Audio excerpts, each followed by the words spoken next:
Lankan premier league এলপিএলে খেলতে যাচ্ছে বাংলাদেশের কাটার মাস্টার খ্যাত মুস্তাফিজুর রহমান। বিস্তারিত দেখুন সম্পূর্ণ ভিডিও জুড়ে। লঙ্কা প্রিমিয়ার লিগ এলপিএলে সরাসরি চুক্তি এবং ধরে রাখা খেলোয়াড়দের তালিকা প্রকাশ করেছেন শ্রীলঙ্কা ক্রিকেট বোর্ড। এই তালিকায় রয়েছেন বাংলাদেশের বাঁহাতি পেসার মুস্তাফিজুর রহমান।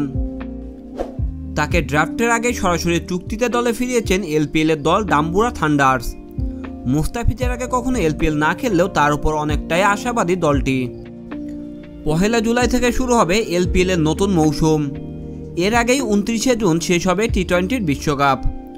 যুক্তরাষ্ট্র ও ওয়েস্ট ইন্ডিজে অনুষ্ঠিত হতে যাওয়া টি-20 বিশ্বকাপ খেলতে মুস্তাফিজুর এখন রয়েছেন বাংলাদেশের জাতীয় দলের সঙ্গে যুক্তরাষ্ট্রে। টি-20 বিশ্বকাপের আগে সেখানে 3 ম্যাচের টি-20 সিরিজ খেলবে বাংলাদেশ। টি-20 বিশ্বকাপ খেলতে উড়াল দেওয়ার আগে জিম্বাবুয়ের বিপক্ষে 5 ম্যাচ টি-20 সিরিজের 2টি ম্যাচ খেলেছেন মুস্তাফিজুর রহমান।